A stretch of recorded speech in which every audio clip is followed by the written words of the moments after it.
नमस्कार मित्रों, स्वागत है आपका हमारे चैनल पर। हम जो कहानी लाए हैं उसका शीर्षक है एक चरित्रहीन हत्यारी स्त्री की ज्ञानवर्धक कहानी। राजा विक्रमादित्य की ज्ञानवर्धक कहानी। मित्रों, कहानी अच्छी लगती है तो चैनल को सब्सक्राइब जरूर कीजिएगा। तो चलिए कहानी सुनते हैं। राजा विक्रमादित्य का सारा समय ही अपनी प्रजा के दुखों का निवारण करने में बीतता था।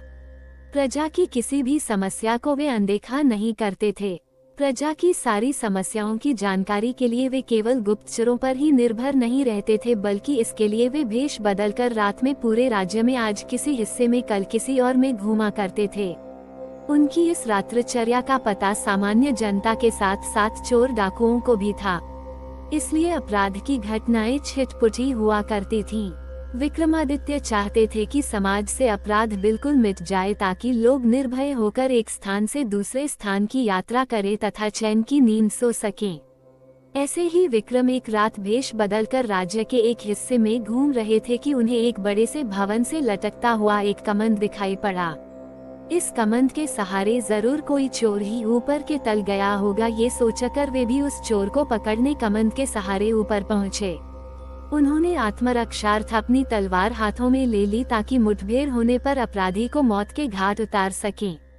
तभी उनके कानों में किसी स्त्री की धीमी आवाज पड़ी, तो चोर कोई स्त्री है।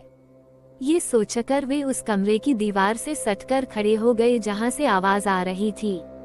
कोई स्त्री किसी से बगल वाले कमरे में जाकर किसी का वध करने को कह रही थी। उसका कहना था कि बिना उस आदमी का वध किए हुए किसी अन्य के साथ उसका संबंध रखना असंभव है। तभी एक गंभीर पुरुष स्वर बोला कि वो लुटेरा अवश्य है, मगर किसी निरपराध व्यक्ति की जान लेना उसके लिए संभव नहीं है। वह स्त्री को अपने साथ किसी सुदूर स्थान जाने के लिए कह रहा था और उसको विश्वास दिलाने की कोशिश कर रहा था कि उसके पास इतना अधिक धन है कि बाकी बची जिंदगी वे दोनों आराम से बसर कर लेंगे। वह स्त्री अंत में उससे दूसरे दिन आने के लिए बोली, क्योंकि उसे धन बटोरने में कम से कम एक दिन लग जाता। राजा समझ गए कि पुरुष उस स्त्री का प्रेमी है तथा स्त्री उस सेठ की पत्नी है जिसका ये भवन है। सेठ बगल वाले कमरे में सो रहा है और सेठानी उसके वध के लिए अपने प्रेमी को उकसा रही थी। राजा कमंद पकड़कर नीचे आ गए और उस प्रेमी का इंतजार करने लगे। थोड़ी देर बाद सेठानी का प्रेमी कमंद से नीचे आया तो राजा ने अपनी तलवार उसकी गर्दन पर रख दी तथा उसे बता दिया कि उसके सामने विक्रम खड़े हैं। वह आदमी भय से थर थर कांपने लगा और प्राण दंड के भय से उसकी घिघी बढ़ गई। जब राजा ने उसे सच बताने पर मृत्यु दंड न देने का वायदा किया तो उसने अपनी कहानी इस प्रकार बताई। मैं बचपन से ही उससे प्रेम करता था तथा उसके साथ विवाह के सपने संजोए हुए था। मेरे पास भी बहुत सारा धन था, क्योंकि मेरे पिता एक बहुत ही बड़े व्यापारी थे, लेकिन मेरे सुखी भविष्य के सारे सपने धरे के धरे रह गए। एक दिन मेरे पिताजी का धन से भरा जहाज डाकुओं ने लूट लिया। लूट की खबर पाते ही मेरे पिताजी के हृदय को ऐसा धक्का लगा कि उनके प्राण निकल गए। हम लोग कंगाल हो गए थे। मैं अपनी तबाही का कारण उन लुटेरों को मानकर उनसे बदला लेने निकल पड़ा। कई वर्षों तक ठोकर खाने के बाद मुझे उनका पता चल ही गया। मैंने बहुत मुश्किल से उनका विश्वास जीता तथा उनके दल में शामिल हो गया। अवसर पाते ही मैं किसी एक का वध कर देता। एक एक करके मैंने पूरे दल का सफाया कर दिया और लूट से जो धन उन्होंने एकत्र किया था वह लेकर अपने घर वापस चला आया। घर आकर मुझे पता चला कि एक धनी सेठ से मेरी प्रेमिका का विवाह हो गया और वह अपने पति के साथ चली गई। मेरे सारे सपने बिखर गए। एक दिन उसके मायके आने की खबर मुझे मिली तो मैं खुश हो गया। वह आकर मुझसे मिलने लगी और मैंने सारा वृतांत उसे बता दिया।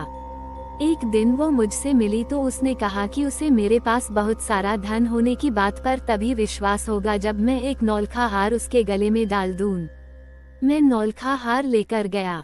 तब तक वह अपने पति के पास उसके घर चली गई थी। मैंने नौलखा हार लेकर उसे उसके पति के घर में ही पहना दिया तो उसने अपने पति की हत्या करने को मुझे उकसाया। मैंने उसका कहना नहीं माना, क्योंकि किसी निरपराध की हत्या अपने हाथों से करना मैं भयानक पाप समझता हूँ। राजा विक्रमादित्य ने सच बोलने के लिए उसकी प्रशंसा की और डाकुओं का सफाया करने के लिए उसका कंधा थपथपाया, उसे शाबाशी दी। लेकिन उन्होंने उसे त्रिया चरित्र नहीं समझ पाने के लिए डांटा। उन्होंने कहा कि सच्ची प्रेमिकाएं प्रेमी से प्रेम करती हैं, उसके धन से नहीं। उसकी प्रेमिका ने उसकी प्रतीक्षा नहीं की और संपन्न व्यक्ति से विवाह कर लिया। दोबारा उससे भेंट होने पर अपने पति से द्रोह करने से भी नहीं हिचकिचाई। नौलखा हार प्राप्त कर लेने के बाद भी उसका विश्वास करके उसके साथ चलने को तैयार नहीं हुई। उल्टे उसके मना करने पर भी उससे निरपराध पति की हत्या करवाने को तैयार बैठी है। ऐसी निष्ठुर तथा चरित्रहीन स्त्री से प्रेम सिर्फ विनाश की ओर ले जाएगा। विक्रमादित्य ने चरित्रहीन स्त्री के प्रेम में पड़े हुए युवक को विनाश की ओर अग्रसर होने से बचा लिया। वह आदमी रोता हुआ राजा के चरणों में गिर पड़ा तथा अपना अपराध क्षमा करने के लिए प्रार्थना करने लगा। राजा ने मृत्युदंड के बदले उसे वीरता और सत्यवादिता के लिए ढेरों पुरस्कार दिए। उस मनुष्य की अब आंखें खुल चुकी थीं। दूसरे दिन रात को उस प्रेमी का भेष धरकर विक्रमादित्य कमंद के सहारे उसकी प्रेमिका के पास पहुँचे।